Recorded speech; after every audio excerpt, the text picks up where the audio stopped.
Thank you, Mr. Rector. Welcome to the meeting of the Academic and Student Life Committee. Today we have several action items on the agenda, including the renaming of an endowed professorship, the creation of a professorship, the naming of the Paul and Diane Manning Institute of Biotechnology, the establishment of 3 endowed professorships, the discontinuation of 5 degree programs, and the creation of 2 new degree programs. Provost Baucom has remarks to include his priorities for the coming year. I'm delighted that we will hear from the new Vice President and Chief Student Affairs Officer, Kenyon Bonner. We'll hear from the Honor Committee Chair, Hamza Aziz, who will report on their activities. And finally, we will hear an update from Associate Dean Jennifer Baer on progress to strengthen undergraduate advising in the college. Ms. Baer is working closely with Dina Campera and has generously agreed to appear today as Dina Campera was unexpectedly unable to attend today's meeting. We will hear from her in June. First, we will take up the consent agenda items with Provost Baucom. Thanks, Madam Chair. As mentioned, there are 2 consent agenda items. The first is the renaming of the Dean's Chair in the School of Nursing. There was a switch to the Pew Charitable Trust name. And then the second is for the Donald C. Barnes Professorship. May I have a motion to approve? So moved. Is there a second? Second. Any discussion? Hearing none, all those in favor say aye. Aye. Opposed? The motion carries. Now we move on to action items. Ian? You might wonder why we are doing this yet again, and if in the last session we named the Paul and Diane Manning building, we are now actually naming the institute itself. And so this is a request that the board approve the naming of the institute, Paul. Is there a second? Second. All those in favor, once again express our deep gratitude to you and Diane for your extraordinary and transformative gift. Ian? So now a series of action items, 3 professorships. As was mentioned earlier, in advancement, we believe that we've established over 130 of these over the course of the campaign. So with deep thanks to 3 generous donors, so I bring to the board for your approval the establishment of the Massey Family Jefferson Scholars Foundation Professorship that was funded by McIntyre alumnus Mark Massey and his wife Elizabeth, and the professorship will support a distinguished scholar in the McIntyre School of Commerce. The second is the William L. Polk Jr. and Carolyn K. Polk Jefferson Scholars Foundation Distinguished University Professorship that has been funded by alumnus Bill Polk and his wife Carrie. This gift will support a distinguished scholar in the arts and sciences. And the third is the Stephen A. Batchand University Professorship, which was funded by Darden alumnus Stephen Batchand and his wife Phyllis. It will support a distinguished scholar in business ethics. Madam Chair, I bring these to the board for your approval. May I have a motion to approve? So moved. Is there a second? Second. All those in favor say aye. Aye. Opposed? Motion carries. We are grateful to the Massey, Polk, and Batchand families for their support of these professorships and the ways their generosity strengthens the university. Ian, some resolutions? Yes, so the next resolutions have to do with the discontinuation of some degree programs. We were asked about this at a previous session, whether we do not only build new programs, but at times discontinue programs. So there are a number of these in the School of Education, and the basic idea here is that there's a degree called Education Specialist, which is between a master's degree and a PhD. There is no true existing demand for those programs. There are no students who will be affected by this, and so we thought that we should discontinue programs that no longer serve the interest of the school. And then the final one is the discontinuation of the master's degree program in Slavic languages and literatures. The board, previous members might recall that we previously discontinued the PhD program. There is no demand, there are no students in this program. We do not think it is viable. The undergraduate program will continue. So this continues to be an opportunity for undergraduates, but we recommend the discontinuation of these degrees. So I bring this to the board for your approval. May I have a motion to approve? So moved. Is there a second? Any questions? Hearing none, all those in favor say aye. Aye. Opposed? Motion carries. Then conversely, within the School of Education and Human Development, I bring for your approval the establishment of 2 new degree programs, both of which are in high demand and are of high need in the Commonwealth and beyond. A Master of Education in Reading Education, one of the areas in which the school has particular and distinguished strength, and we know about the importance of literacy education.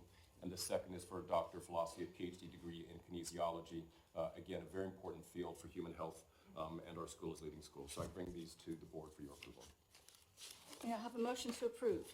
So moved. Is there a second? Second. All those in favor say aye. Aye. Opposed? Motion carries. Now we move on to Provost Bachman's remarks. Great, thanks. So before moving on to our presenters, I thought I would share a few key priorities in the Provost's office for the remainder of this year.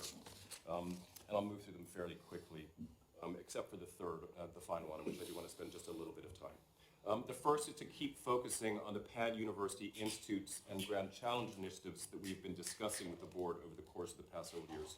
Those, as a reminder, are in brain science. We received a remarkable gift to advance that work earlier today, in environment, in democracy, in digital technology and society, and in rural health and precision medicine.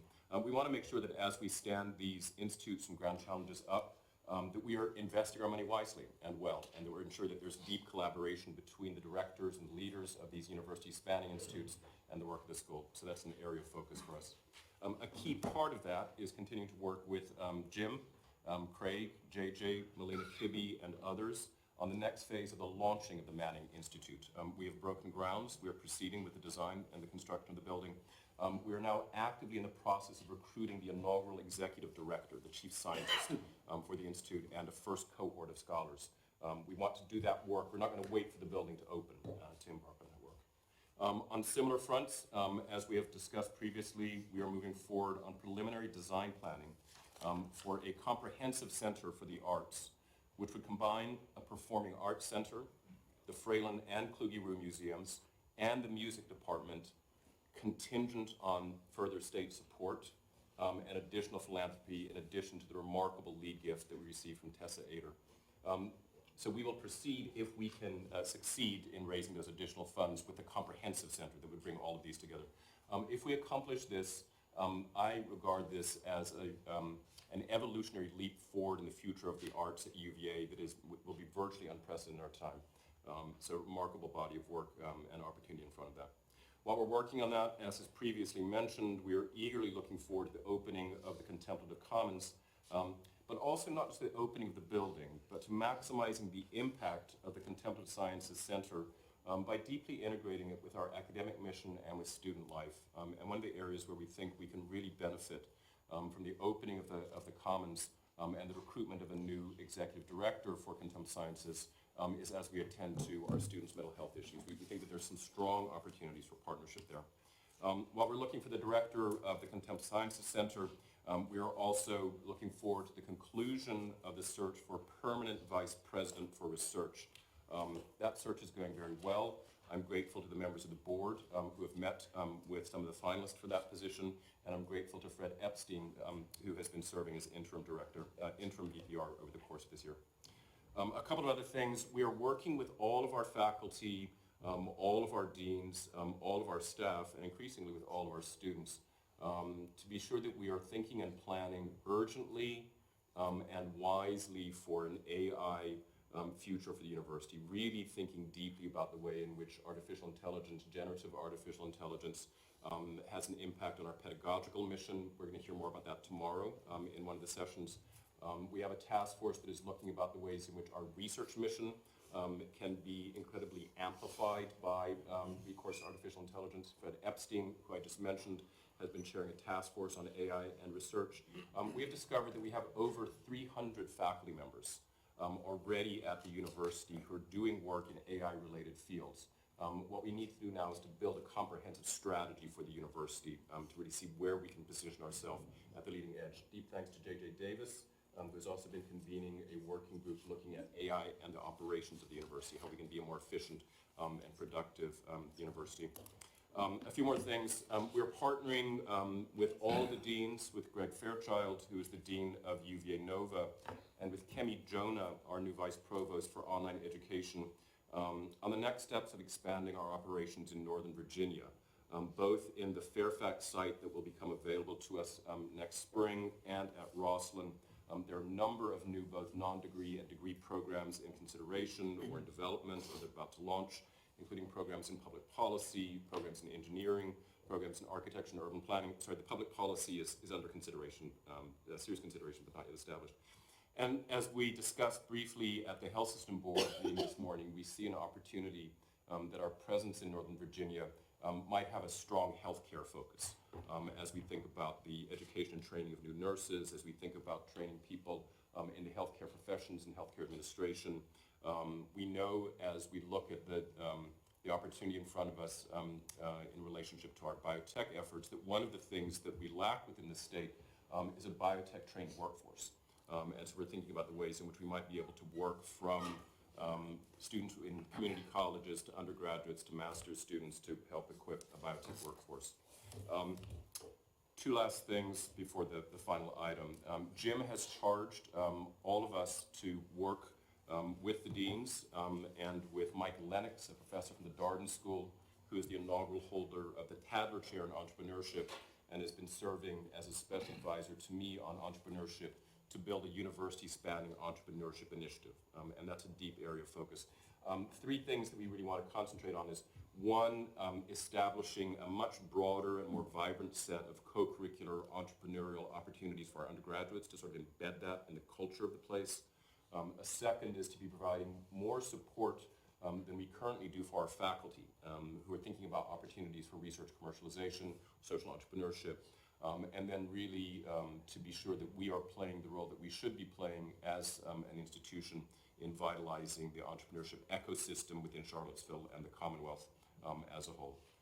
And before the final item, a lot of important work with the Faculty Senate. You'll be hearing from the chair of the Faculty Senate tomorrow, and he will talk about a number of priority areas, two of which are of particular interest that we wanted to focus on with the Faculty Senate.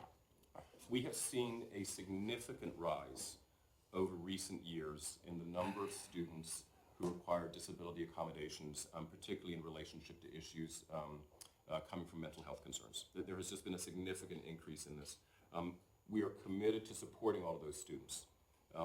This puts pressure on the faculty because the faculty have to make accommodations, appropriate accommodations for those students, and the pressure on the faculty to do that wisely and well is building, and so we're going to talk about that.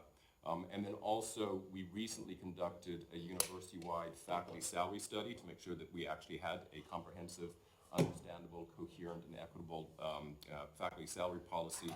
And we're in the process of sharing the results of that with the faculty. And once we've had that opportunity to do that, I will bring that back to the board to share those results and discuss them with you. The last thing that I wanted to talk about is that we are continuing to pay deep attention to the impacts of the Israel-Gaza conflict on our students, on our faculty, on our staff, and on our community. We are doing so through a series of sustained academic programming, trying to help us as a community more deeply understand the nature and the history of the conflict. We are doing a lot of work thanks to our colleagues in Student Affairs, the Karsh Institute, and the deans to wrap our arms around our students, to find opportunities to bring them together, to host dinners where they can talk and think together, to help equip student leaders working in their organizations to think about how to foster honest, civil conversation on a wrenching question. And we are also pursuing that work through the work that is being taken on by the Task Force on Religious Diversity and Belonging that is chaired by Dean Krista Akampora. At the heart of all that work are two key things that we want to hold ourselves to. A deep care for our students, our faculty, and our staff, all of them, in this really hard time.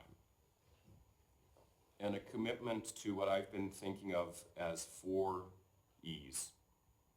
Letter E. A commitment to understanding the realities of Jewish and Muslim and other religious minorities' experience of their life on grounds. Understanding it truthfully and responding to what we see, and committing ourselves to doing everything we can to strengthen that experience. The second is a commitment to a deep and sustained engagement with religious communities and leaders. Engagement that will last beyond the hardness of this moment, that will be written into our commitments. The third is a commitment to more deeply addressing these issues in our educational offerings. And the fourth is a sustained commitment to the freedom of expression of all of our community across all their diversity of background as a core value of the university. It is a value, and values are values because they are worth fighting for and because they are not always easy. It can be really hard. Speech can be hurtful. People can say things that we disagree with, particularly on a matter like this. We see that in the referendum that was just voted on. There is a lot of pain in our community.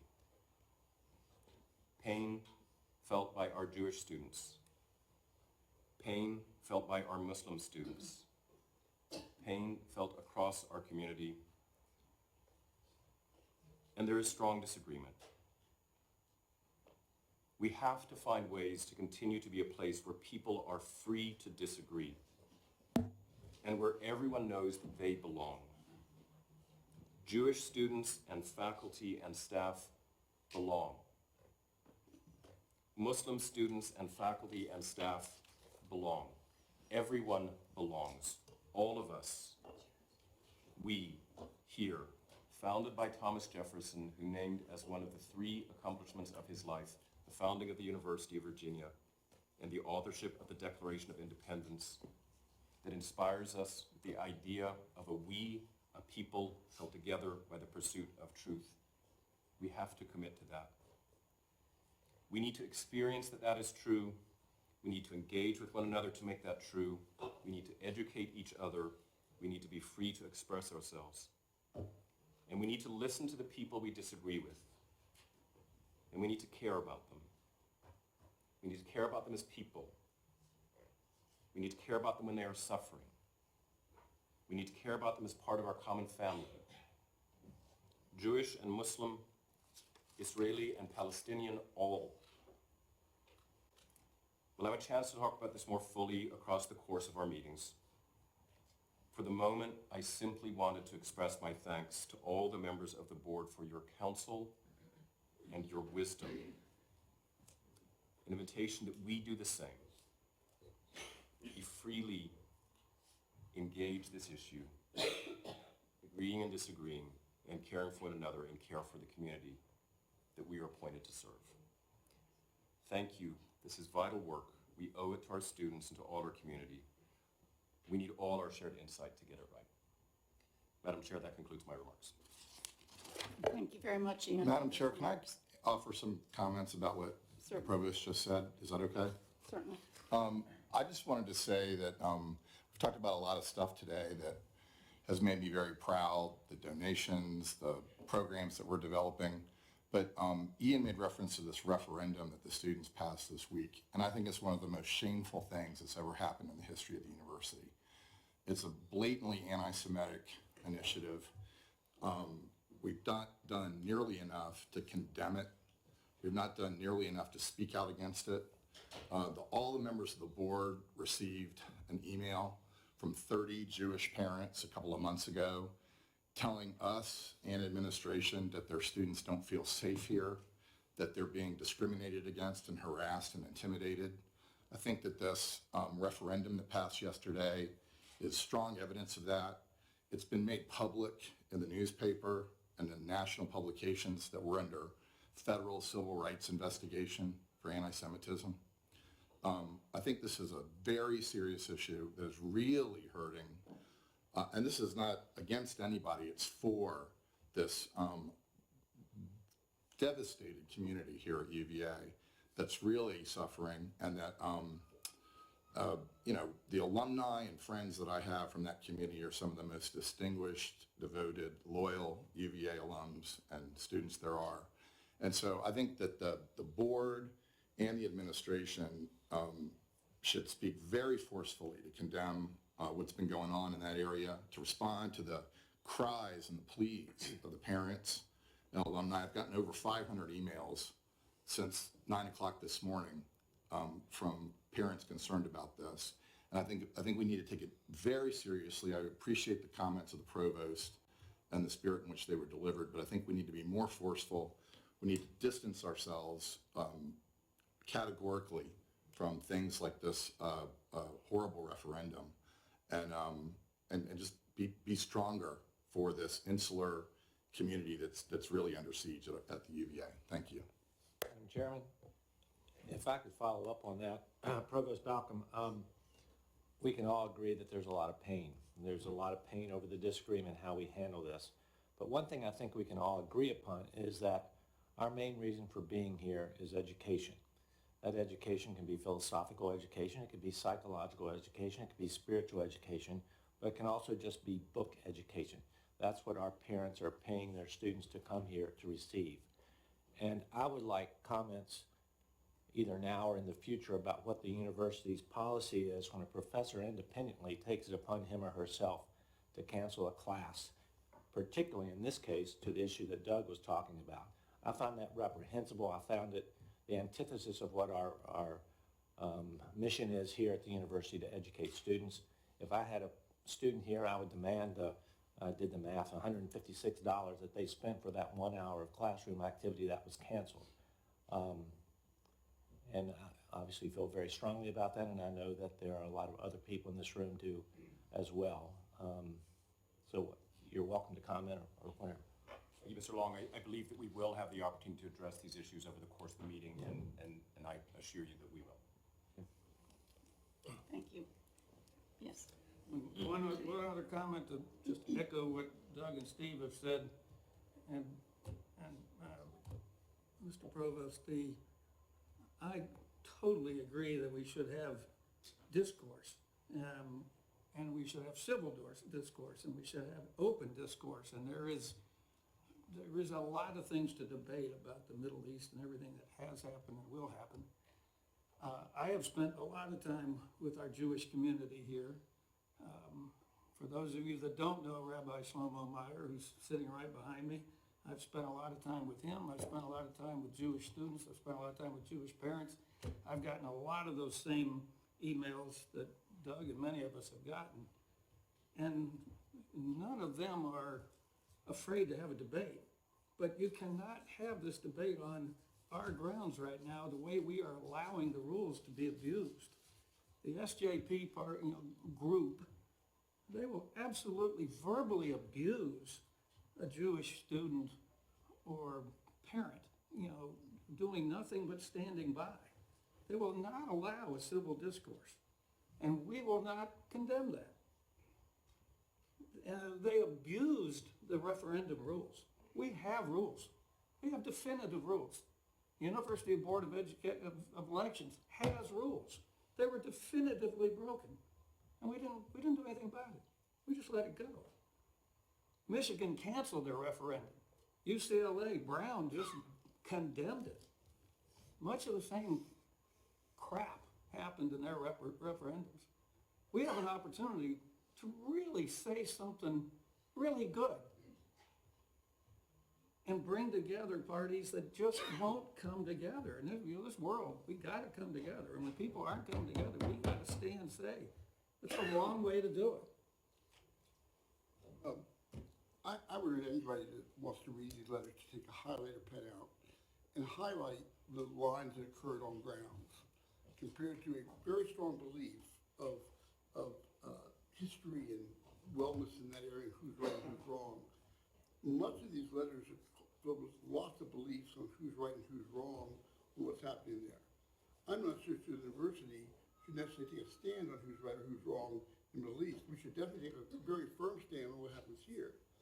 I actually looked at the referendum, I read Brown differently. Brown said, they can do it, but we're not going to divest. I believe the university will probably follow the same route as we've done with other divestiture items, whether it be fuel or other, they can do it. So I'm not so sure that it was I'm not sure when I read the divestiture demand, that I agree with any of it, but I don't know that I view it as student misconduct. It was written, this is a very complex issue. This one issue we're talking about between the river and the sea goes back to 1926 when it was first used. It was a big part of the Camp David Accord to have a causeway between the two Palestines. So is it terrorist act? Well, you label terrorist act, but there's a lot of history here. So I think we should be very cautious so we all decide we know what's going on over there and what our stand is. And And just starting with that clearly what's happening there is terrible from Hamas on down, but also here, we've had normal discourse, and I read the petition, and I'm not so sure that it in itself was anything but honest student protest. Gentlemen, I appreciate all of your thoughts and how deeply you feel them. I think issues of student behavior are best addressed with the administration, and I do hope that you all take advantage of having that conversation in a different setting. Madam Chairman, just back to my point with the provost, my point was education, not student behavior, and I assume that the provost will address that later on in the meeting. We will, and I thank you for all these comments, and we will have the ability to address these issues. They're important and they're serious, and so I thank you all for that. Madam Chair, may I turn to our presenters? Please. Thank you.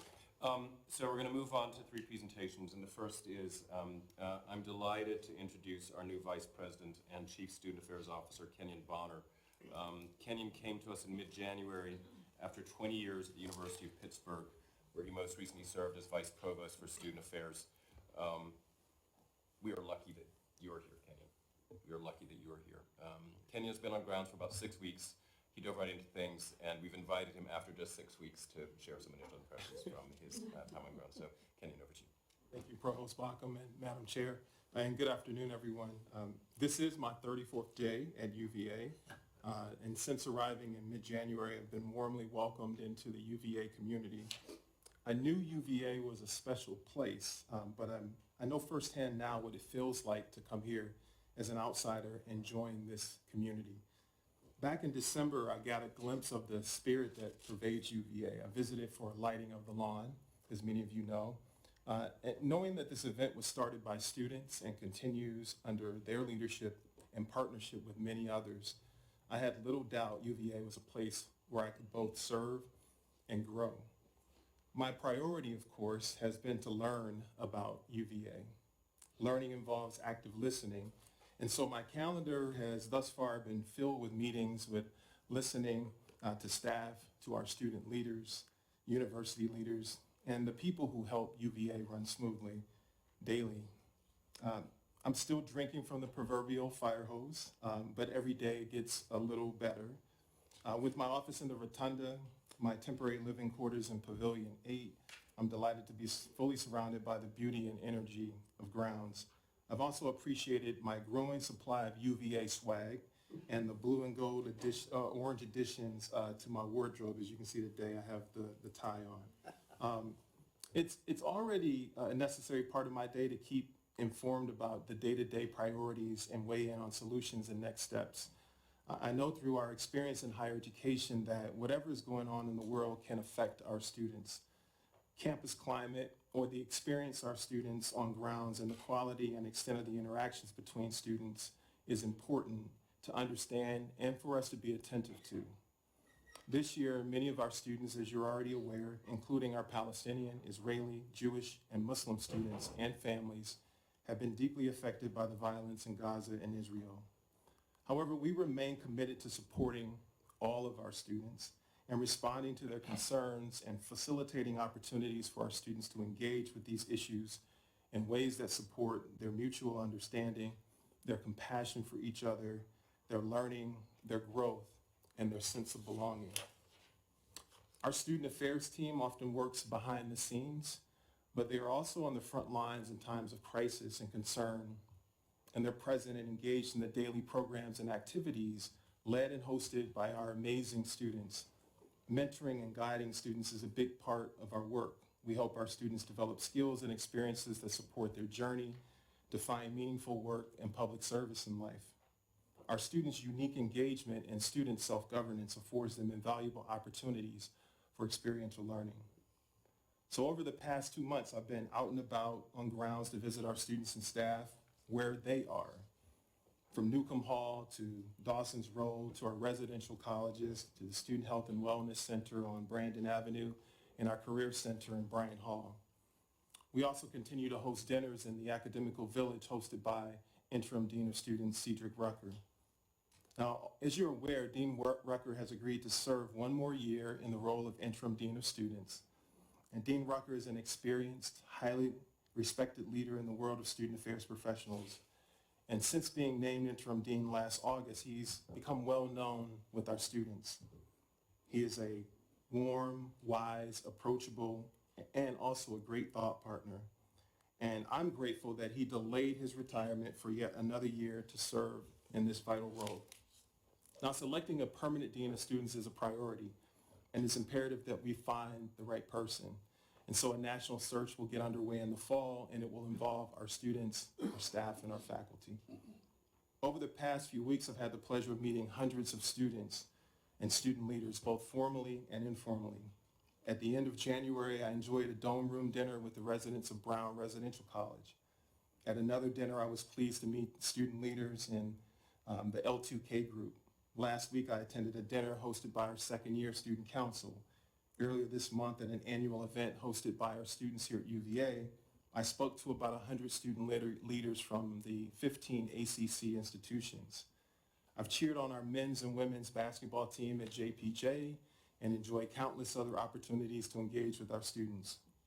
More formally, I've met with students who are leading student council, the honor committee, the university judiciary committee, class councils, graduate student council, the university programs council, and our student board member, Lillian Rojas. I attended the Harambe Honors Program held every January to celebrate the academic achievements of first-year students who are Black. Harambe was an even more special event this year with a reception marking the 40th anniversary of the African American Peer Advisor Program at UVA. Alumni and staff joined us to celebrate that event. So why do I highlight this engagement? Listening to students' insight and feedback and attending their programs, I'm gaining a better sense of the UVA student experience and our student self-governance. And I look forward to the continued dialogue with students across the board as we partner with them and meet their developmental needs now and into the future. As I reflect on my first 2 months on grounds, I think about the many things that attracted me to UVA. A few of the reasons include our commitment to supporting first-generation and limited income students, our commitment to academic excellence, and our history of student self-governance. And most importantly to me, the people and the sense of community at UVA. So in the coming months, my team and I will take all of the information I've been able to gather from my interactions with students, faculty, staff, alumni, hopefully board visitors, and we'll synthesize that data and really start to develop what our priorities will be for student affairs to support our student experience and ensure that it remains top rate. That students from all backgrounds grow into citizen leaders of the future and that they're well prepared to succeed in our world. I'm also grateful to work with and in partnership with this committee, our faculty, staff, alumni, parents, and our students to overcome the many challenges, opportunities, and moments of pride and joy we will experience together. Thank you for your time, and that concludes my introduction. Thank you, Kenyon. I really appreciate it. Madam Chair, if they would want time for questions or... If anyone has questions for Kenyon, I just want to say we're delighted that you're here. Thank you so much for taking the time to come to the board and introduce yourself, and we look forward to having you back again, but I'd like to... Liz, Jim, Yeah. for later? Okay. Any questions for Kenyon? All right, Kenyon, great to see you, and the tie looks good. And by the way, it's orange, not gold. Thank you. All right, our next dinner this afternoon is familiar to the board. Hamza Aziz is a fourth-year student in the college from Ashburn, Virginia. He is majoring in global public health and applied statistics and has a minor in bioethics. Hamza is the 2023-24 chair of the honor committee, and as we indicated the last time Hamza was with us, we've invited him back to provide a report on the status of the honor system. So Hamza, thanks for joining us. Thank you, Provost. Good afternoon, everybody. Thank you so much for providing me the time to speak with each of you again today. My name is Hamza. I'm a fourth-year student in the college, as the Provost mentioned, and I've had the privilege of serving as the chair of the honor committee for its current term. The past 11 months have been a period of significant evolution, excitement, and hope surrounding honor and the unique community of trust it fosters here at the university. I know many honor chairs have spoken to and apprised the board of their work, and I feel lucky to be here following a major turning point for honor, in which its vitality is evident and improving. Frankly, this makes sharing my remarks a bit easier today. And also joining me today are some newly elected honor reps who are taking office this April. As I'm seated before you nearing the end of my time at UVA, I feel both proud and assured. Proud of the work that the Honor Committee engaged in this term and reassured of Honor's future. These two emotions, I can say, are shared by representatives on the Honor Committee, the support officers who enable our work every day, and the countless students and faculty around grounds who have felt a reinvigoration of honor in our community of trust. In September, when I last spoke with most of you, I overviewed some of the big jobs the soon outgoing Honor Committee had before us. Fully implement and monitor the multi-sanction honor system, ensure students and faculty understand what honor looks like today, and continue being an active and positive force around grounds. I'm excited to share our progress and detail the current state of the honor system today. Honor always has and continues to foster our community of trust. The multi-sanction system envisioned for decades has been successfully actualized this term. I'm confident it will only improve as the committee grows more experienced in our sanctioning function. The system took effect last summer, and since then, the committee has processed 70 cases of alleged honor violations to date. This is a 220% increase from the 22 cases honor adjudicated all of last term. Even more so, under the previous single sanction system, the vast majority of reported students demonstrate accountability by taking the informed retraction, through which they fully admit to and make amends for their actions. The committee has capitalized on the multi-sanction referendum to reform the stages of our case process too, making the IR process more efficient for all parties involved. If a student does not admit to the offense, the committee conducts an investigation and, if warranted, a hearing. For the first time in the past couple of years, honor hearings have successfully found students responsible or guilty of committing an honor offense, better pursuing the truth. The committee has rendered 4 guilty verdicts this term compared to 0 last term. Of note, some cases have involved the unauthorized use of generative AI, which I'm sure this board is interested in, which the committee has successfully adjudicated following the Provost's detection guidance policy. Most of our cases of cheating, however, did not currently involve the use of this technology. Aside from a better functioning case process, the most powerful result of multi-sanction is, of course, the creation of varied sanctions. The committee sanctions all students found responsible with the philosophy that our sanctions can and should be more than punishments. They can be powerful opportunities for positive transformation as students navigate their academic and personal lives. Of the 4 sanction categories of permanent and temporary removal, education, and amends, we have mainly leaned on the latter 2 newly constructed categories this term. These sanctions can take shape in various ways, ranging from formal mentorship with faculty to reflection meetings with applicable school administrators to seminars. The seminar has in fact been one of the most utilized sanctions by the committee. 44 students have completed or are in the process of completing Honors Restorative Ethics Seminar, a 7-week sanction we designed and facilitate, led by second-year Will Hancock.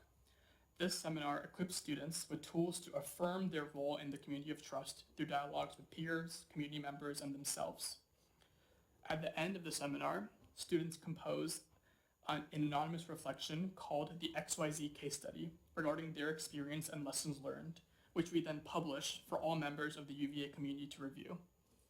The XYZ case study gives sanctioned students a voice in the honor process and is a moving opportunity to benefit all students through the completion of their personal sanction. Sanctions in the system are now proportional and unique, reflecting a broad consensus and demand on grounds.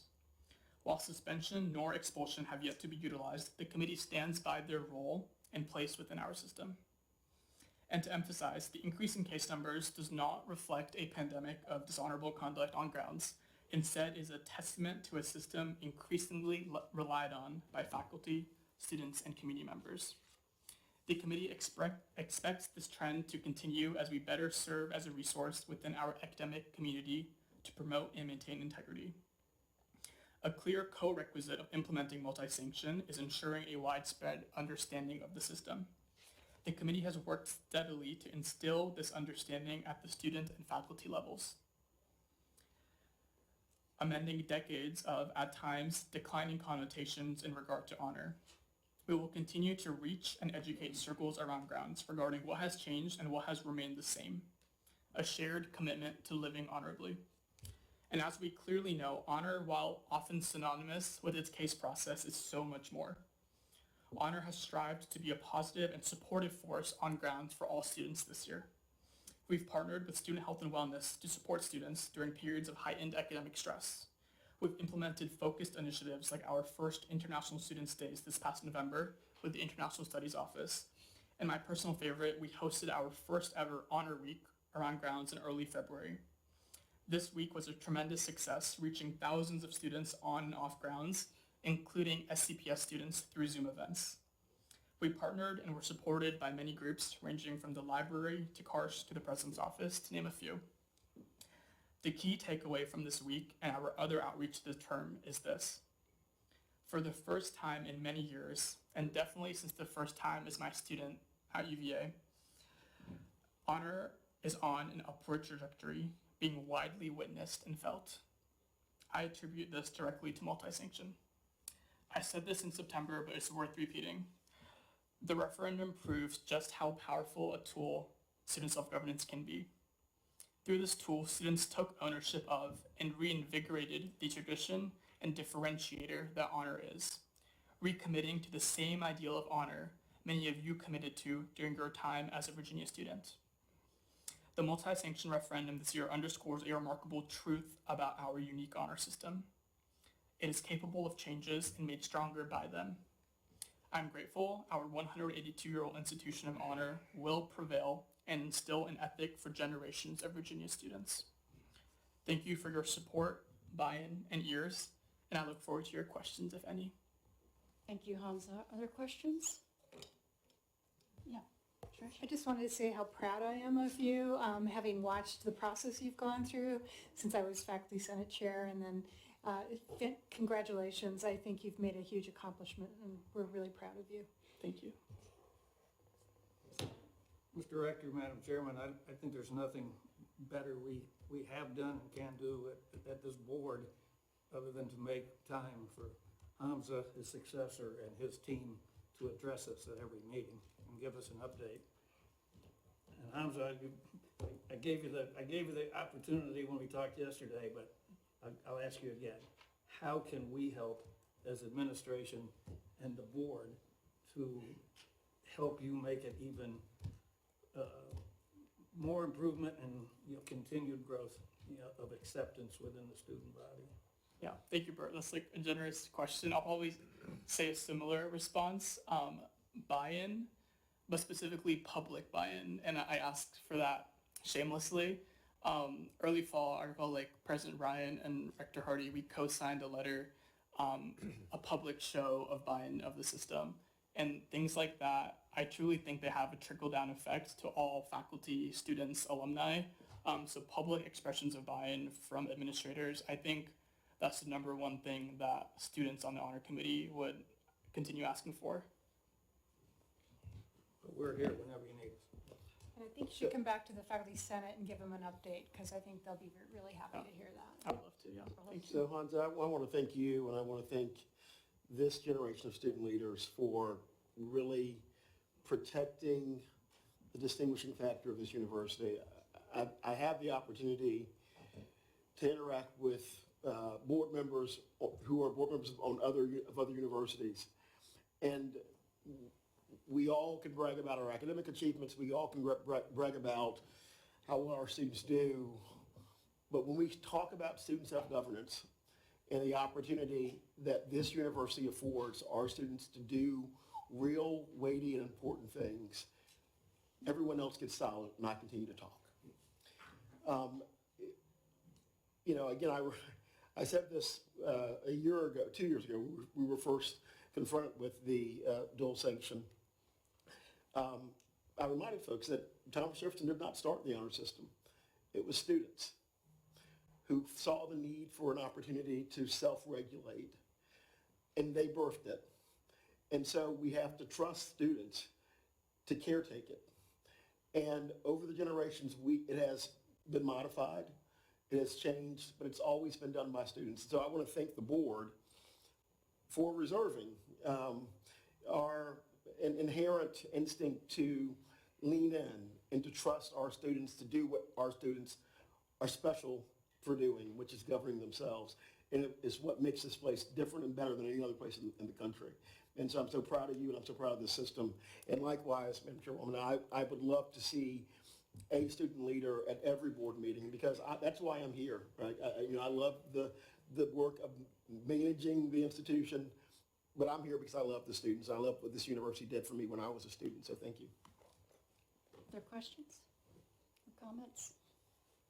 Hamza, the weight of the responsibility that you and your fellow committee members take on is not lost on any of us, and we really thank you for what you do. Thank you. Thanks, sir.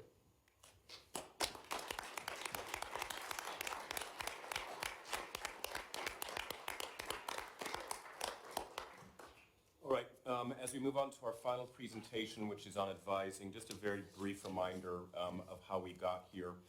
So as you know, in 2019, the Board of Visitors adopted the university's strategic plan, the 2030 Great and Good Plan. And key to that plan are four pillar areas: strengthen our foundation, cultivate the most vibrant community in higher education, enable discoveries that enrich and improve lives, and make UVA synonymous with.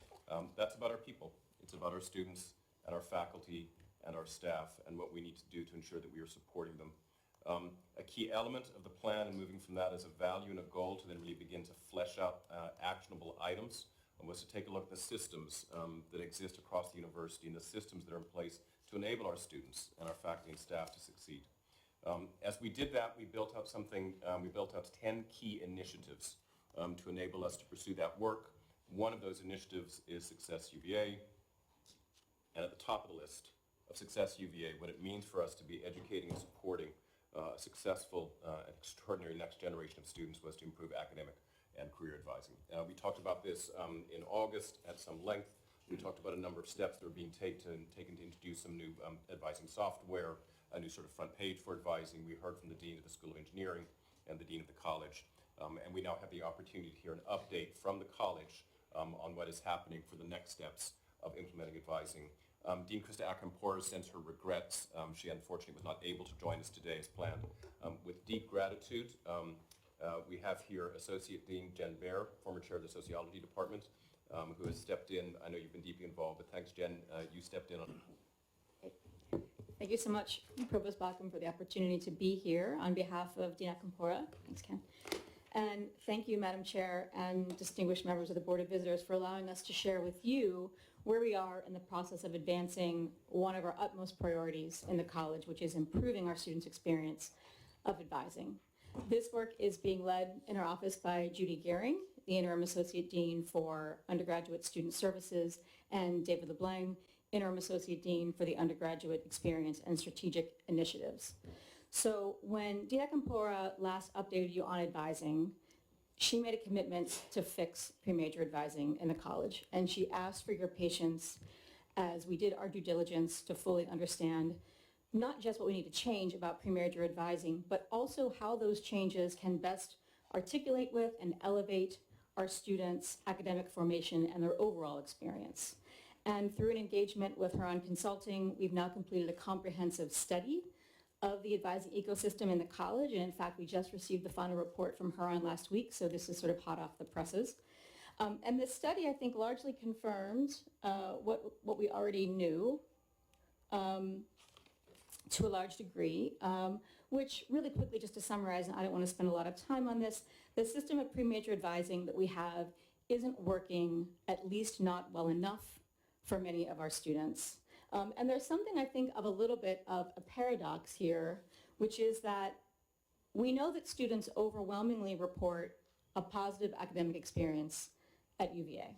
And we also know that they feel that their faculty are engaged and accessible. Yet, where we get lower remarks from our students is advising. And when we did this comprehensive review of our advising system, there were a lot of conversations with students to better understand their experiences and really to diagnose kind of what isn't working. A number of common themes emerged. And among them, what we learned is that faculty advisors really do often want to help students, but when they're doing pre-major advising, kind of the advising where they're randomly assigned to incoming students, as opposed to major advising in their own disciplines and their own areas of expertise, they actually don't necessarily have the information or the skills that they need to be effective. And this is perhaps not that surprising in a place as kind of vast as and complex as the college. So, for example, you might have a student who's assigned to a classics professor, right, as their pre-major advisor, and what that student wants to know is, okay, what classes should I take if I want to major in biology and global studies? So what happens is that faculty member ends up sitting down with that student and Googling. We had a lot of students sort of describe kind of collective Googling sessions. And the students often are actually much more effective Googlers than we are. So that wasn't necessarily the best use of anyone's time, it turns out. Students really don't necessarily see kind of where advising fits into their experience, and they don't know who, by which I mean what person is responsible for providing the kind of wayfinding that's essential for students to thrive. And that's a problem because advising is a critical ingredient in a holistic recipe for students' overall development and success. What we need and what we are going to build is a system that really embeds advising into the experience of what it means to be a student in the college and a member of the UVA community more broadly. So what I want to share with you in the rest of my time are just some of the principles that we are committed to as we build that system. And as I said, we received the final Horan report just last week. And one of the things that that report makes clear is that there are multiple ways to do this. There are multiple models that will allow us to realize our goal of improving advising.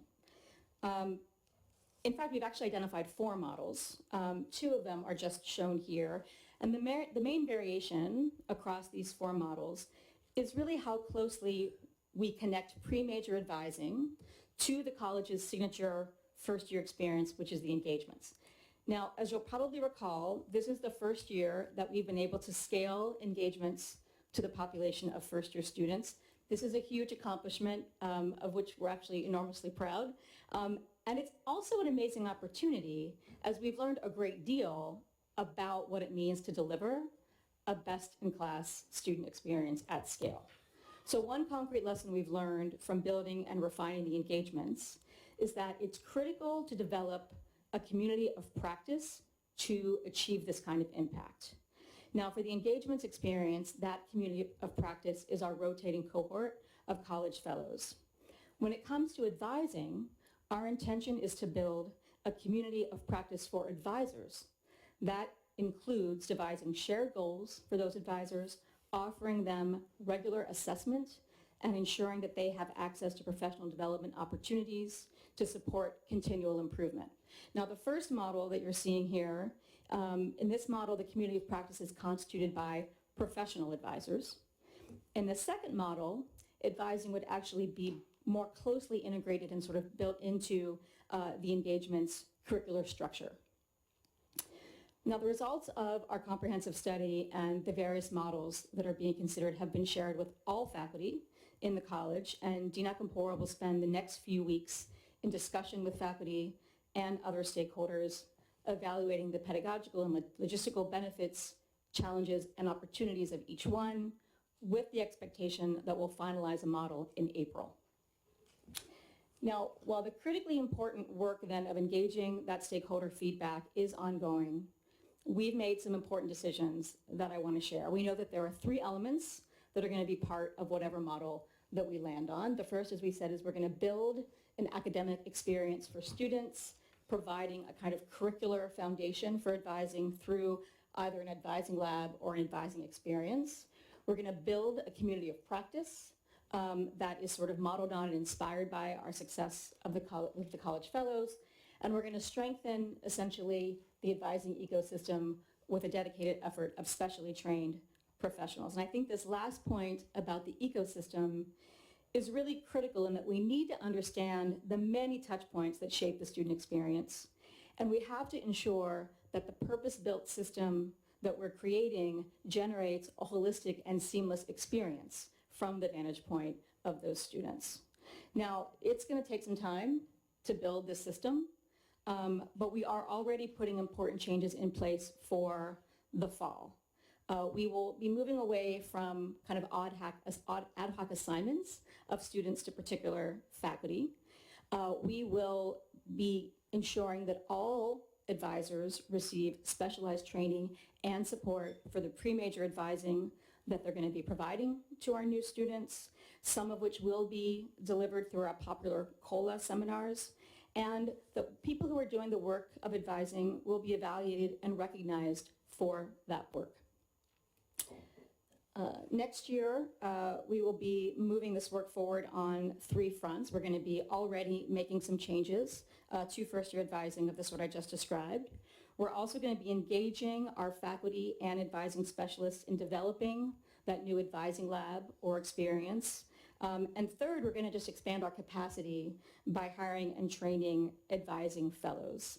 So we anticipate large-scale adoption at maturity for the following academic year, 2025-2026.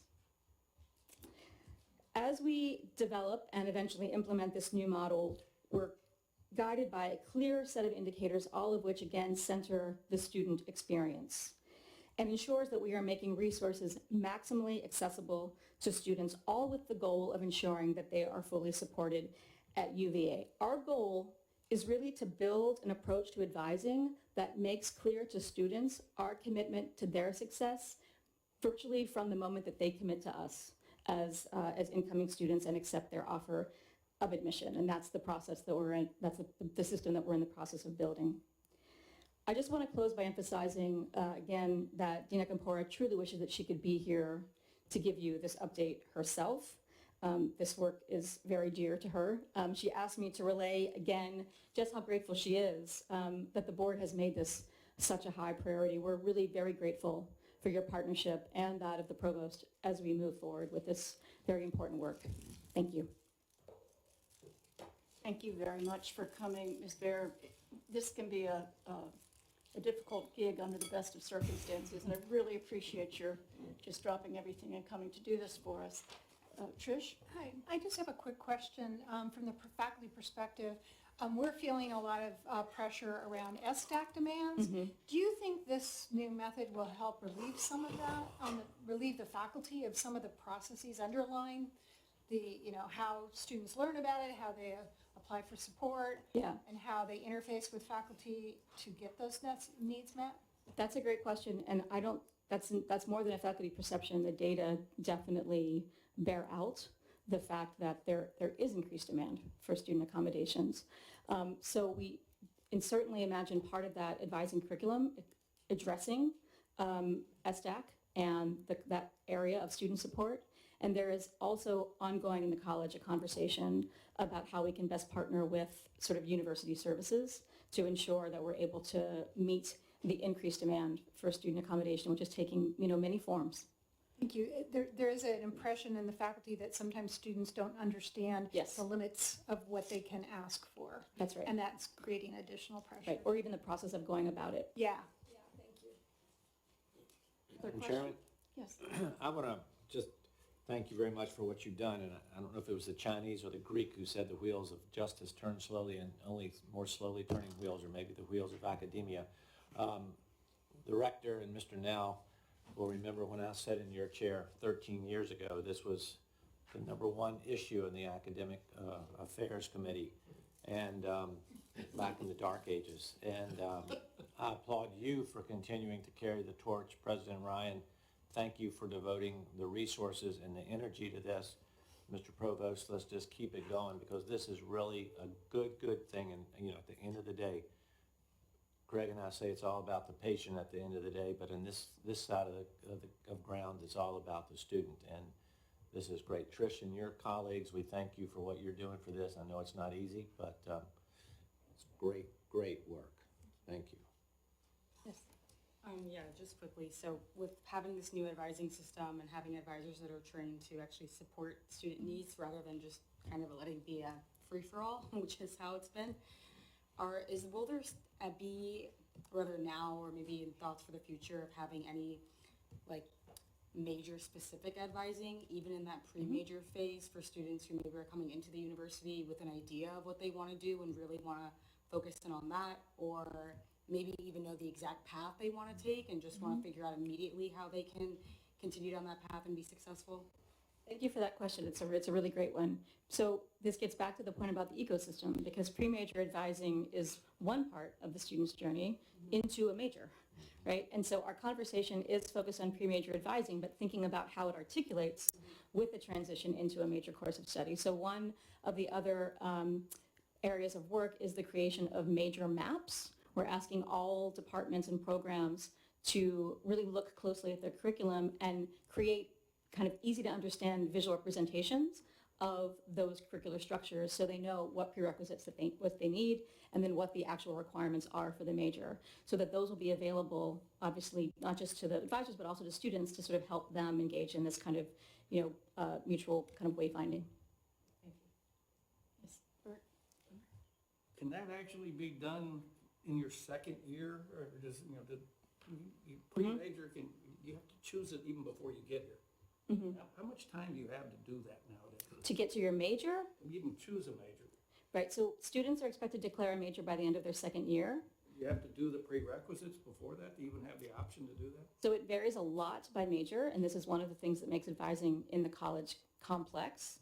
There's a common experience now for first-year students that includes the engagements, and alongside that shared first-year experience, students are taking courses that we ideally hope are a balance of sort of experimentation and sort of dipping their toe in something that they, just kind of want to try out, and thinking about courses that are going to set them up for a particular major or course of study once they select it. It's true that for some majors in the college, and we have many, many students who are double majors or have a major and a minor, we actually cap the number of majors and minors that students can do, because there's just a desire to do more and more.